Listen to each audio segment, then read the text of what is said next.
What's up, guys? Turboman 351 here. Thought I'd give a quick video, quick little update. Let you know what's been going on. Haven't made a video in a while, so here we go. The car. The car is outstanding. Car drives great. All we're doing now is changing oil. That's it. I cannot, complain on anything except for I'd like to change the ignition, get rid of the TFI, and go to a standard ignition, but I have to go to the Holley Terminator to do that, and then hopefully I can go from that regular ignition to coil on plug up in this area. Coil on plug is obviously a lot better, although this is very good also. I mean, there's no difference in power. There's no difference in really anything besides the accessibility of intakes to use on the Ford small block, because the distributor sits right here in the middle. And a lot of intakes are kind of going this way, and I think Ford and the Fox body platform is only one of the intakes that go that way. So I don't know. We'll see what happens. I like to go to get the Holley high ram, because when you start pushing 1,000 horsepower, the high ram is the way to go. This system's really good, but this is really good to about 650-ish or so. So I don't know. I'm really at the limits on this. This whole system, this whole package right here is at its absolute limit. I mean, these 60-pound injectors, the duty cycle, when I look at the data, when I have it absolutely floored, it's like up to like 89%, 92% injector duty cycle, which means they are that close to tapping out and this thing going lean. So, yeah, I cannot get any more out of this system than I have now. Plus, the fuel pump is maxed pretty much to where it's at. I think I can get 1,000, maybe, but I'm not going to push that. I'll go to the twin wall burls or go to a single 450, which I think might get me there, but I'm not sure.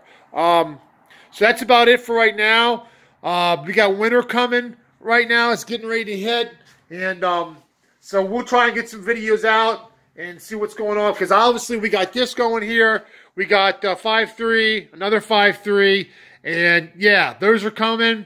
I got parts for this one already, king bearings and all that good stuff. This is going to be standard LS engine. I like to put some like Ford's rods and a piston in it. Then we can shoot for 1,000 all day long. But I don't know. Budget is a little but we'll see what happens. This build will go, but it will go slowly. This is just a backup engine here. This needs to be bored 20 over. It's got a little rust in the cylinder, but it's no big deal. This is a nice block also.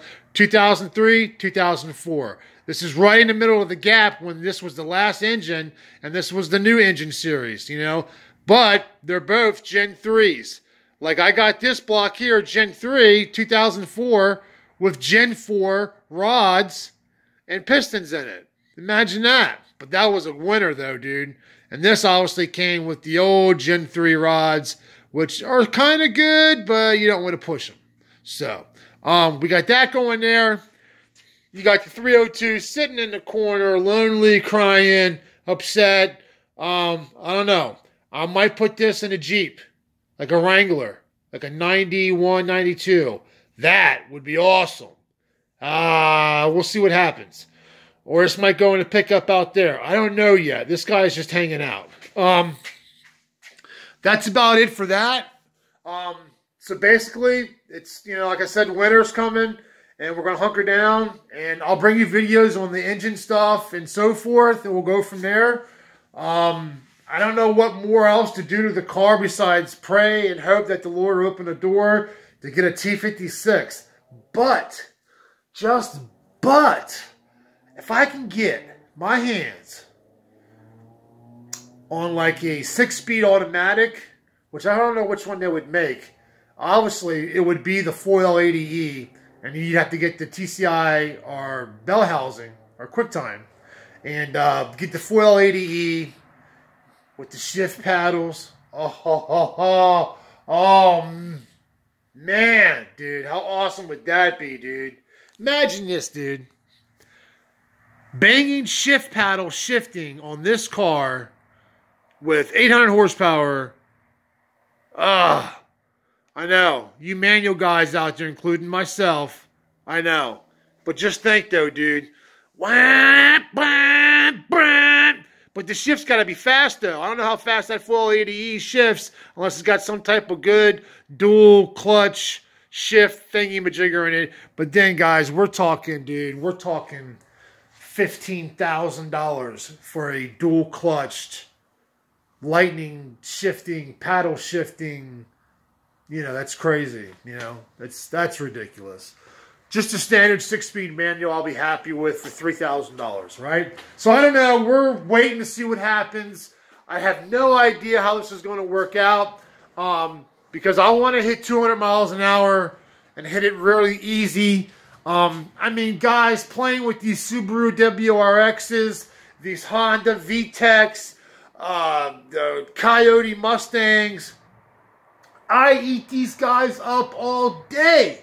It's crazy. You know, it's funny, man, because I'm like driving. As soon as I go, some guys, we might be cruising slow enough where I'll grab third, right? No, which is even better, you know.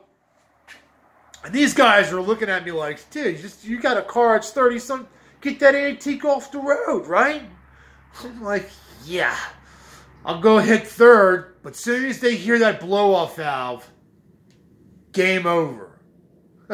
Game over, man.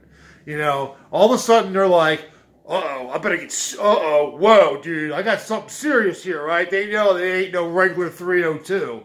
And, yeah, as soon as they hear the blow-off valve, that's it. And then game on. And the Coyotes, man, as soon as I hit boost, dude, it's bye-bye. You know, there's no chance. That stock 450 horsepower engine is there's no challenge. And the Subaru WRXs, they try to hang with me, but when we start going around turns and stuff like that, I mean, I'm pretty good. Don't get me wrong, but that suspension, I got to get the rear end playing better. It just wants to dance and start boogieing nights back there, dude. It's boogie nights in the rear of this car when the power lays down. And I don't like boogie nights at 80, 90 miles an hour. So, anyway, even Corvettes, you know, although some of the newer Corvettes, depending if they're supercharged or not, will definitely hang with me on the top end, or just hang with me, period. That's pretty much a bumper-to-bumper type of race there.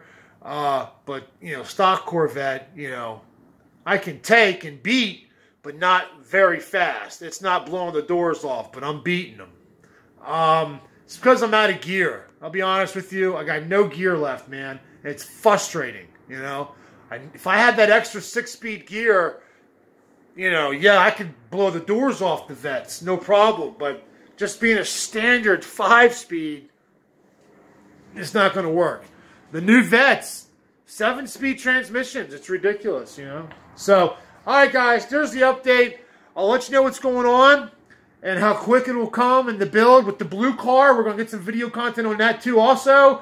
And I'll go show you the tricks and tips and, you know, we're going to get those forward-facing headers, and we're going to make a hot side kit and just run with it, man. And we'll try to get as much power that these stock LSs can put out. Obviously, Sloppy is proven to put 1,000, but he cheated, okay?